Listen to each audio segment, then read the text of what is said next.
It's finally that day. The time I'm editing this and releasing this, I just saw James Gunn's Superman. This series of me watching every Superman movie is going to come to an end, probably this weekend when my Superman review drops. But we are currently at Man of Steel, the most divisive Superman movie of all time. Alright, so Superman Returns had plans for a sequel. What that name would be, I don't know, but it would not be called Superman Returns 2.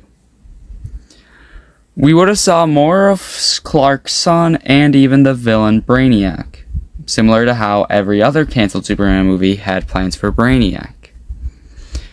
But it didn't work out, and then the writer's strike happened and the film didn't work out. Eventually, while writing The Dark Knight Returns, Christopher Nolan's writer got an idea for a Superman movie where Superman is in a more grounded-ish world and has a god complex. And we got Man of Steel with Zack Snyder directing it and also adding stuff to the script. So I'm just going to say something real quick before I get my house blown up, because Snyder cultists are very strong. I like this film. I think this film is great, especially for the time it came out. The VFX is incredibly insane. There's so much good stuff about this movie, and I am sad that Zack Snyder never got his vision finished, and I think Henry Cavill is a great Superman. That is my speech for the Snyder cultists.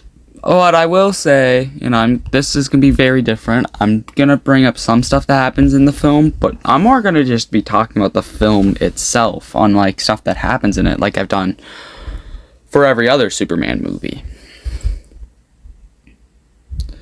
So, Man of Steel came out. So, there is a canceled Man of Steel sequel. You want to know who and it actually would have been more Superman. Henry Cavill would have been able to play a Superman similar to our now James Gunn version of Superman. And he also would have had the villain be Brainiac. There's a trend here. Holy shit. Brainiac's cursed. We can never see Brainiac in live action, apparently. So, Man of Steel.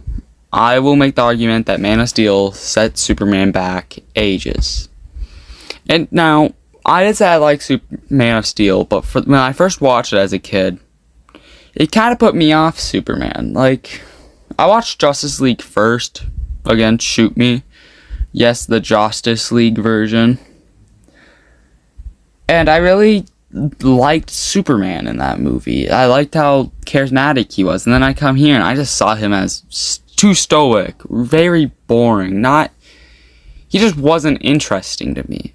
Of course now he is, but like when I was a little kid, I just couldn't like Superman. And I'm not trying to blame this movie, but this movie is a big reason why I never liked Superman as a kid. I shouldn't say I never liked him. I did like Superman. Also, this is our second movie with Zod. So speaking of positives, everybody is perfectly cast in this movie. Zod's actor kills it. He is the only actor, you can tell the effort going in. I loved Zod this whole movie. Henry Cavill was born to play Superman. So is David Cornsworth, but I don't want to sting the burn anymore. But at the same time, this movie it's just a big pile of wasted potential for me. So, this scene. Pa Kent, a nice, sweet old man, who is also, I think, really well casted for this universe. His death was so fucking stupid, and all his speeches to Clark were like, "Oh, son, never show your powers. The world will never respect you." Especially after the bus scene where Clark did good. He still went "You should never do that again, son.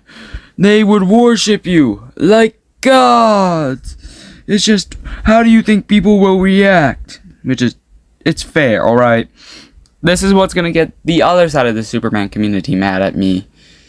I think Superman with the God Complex can work. I think it is interesting for a year one Superman. But he still needs to be hopeful. In some moments like that where Superman smiling, being hopeful, is still in this film. It's still there, but they just don't do anything. Like, Superman has a lot of moments where he's like, no, don't kill those people. Or he will go out of his way to save people. And like when he saw the hologram of his father, he went, Kal-El, that symbol on your chest? Yeah, that means hope. Which is a good moral. If in the final battle of this film it wasn't worse than 9/11. Okay, I think the roll engine is a unique idea. Again, something I actually like is that not all the damage. But I do think it's unique. For a Rolf who just found out about Superman, they see these are his, like, people from his planet. These people did an event worse than 9/11 to Earth. Why should they regain trust in Superman? I think that would have been interesting. This film does nothing about that. Man, I think Batman vs. Superman did. That is my favorite part about that movie. So. Yeah, watch there's like, oh, I should also mention the flying scenes are incredible in this movie. Like, the flying scenes are so good, the effects really good, but like, this whole final battle, the only time Superman saves someone is when he snaps Zod's neck. And you know what? That's fine. That's an interesting idea. I think Zod, this whole film, is my favorite part. I think this film has a lot of good for it, but I think it's wasted potential. I think there's so much stuff, like, I think the film should have had at least 15 more minutes afterwards. I think we should have seen Superman face the repercussions of this battle. I think we should have seen Superman actually react to him needing to kill his own people.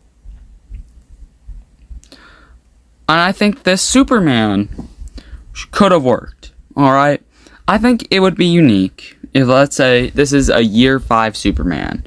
People had so much trust in him. He's already proven himself to Earth. He's already been in the Justice League. And now more of his people come to Earth. And they do this. They try to turn it back into Krypton. Also, Krypton looks like a planet in this movie. That's a plus for Zack Snyder. And Superman is also like David Cornsweth's Superman, or Christopher Reeves.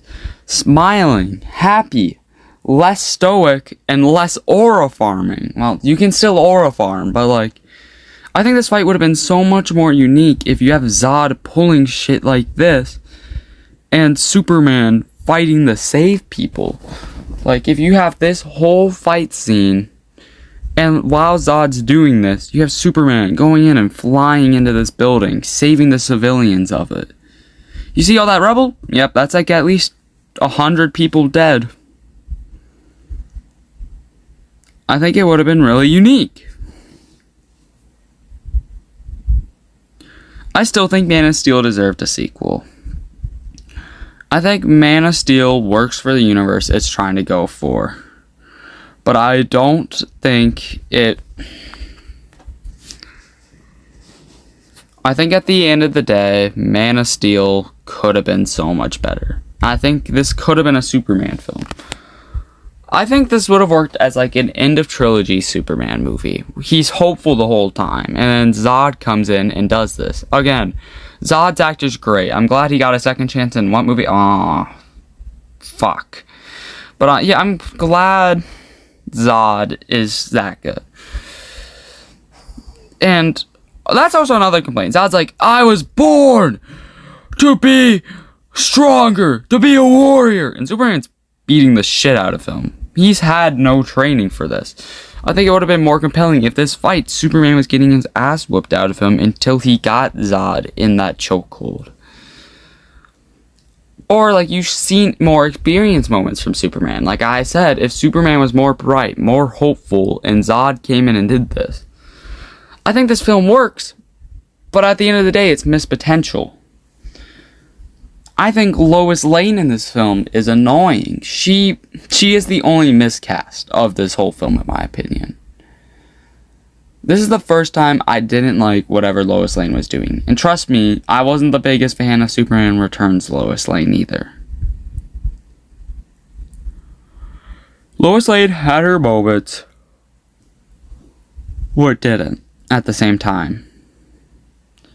Because you see Superman, because this film tries to balance the stoic, God complex Superman with him saving people, being a symbol of hope. But it does it horribly. I think you should have gotten rid of the God complex. I think you should have made him more bright, more hopeful. I think at the end of the day, Superman should have been Superman. And Zod should have been like this. I think it would have been a nice contrast, and it would have made Superman question where he really came from. Which would make Brainiac in that sequel a whole hell lot more compelling.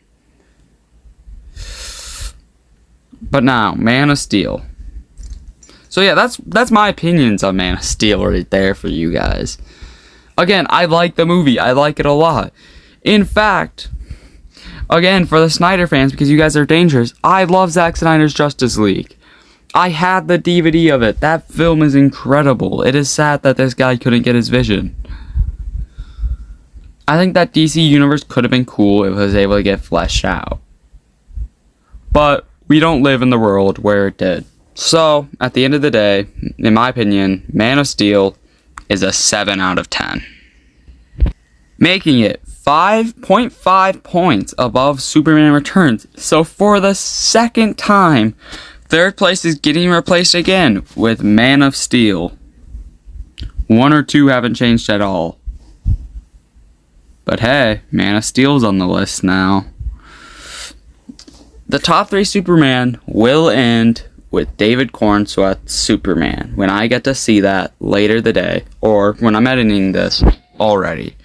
Thank you guys for watching this series. It took a lot of time out of the days I did this, so just thank you. I love you guys. Peace.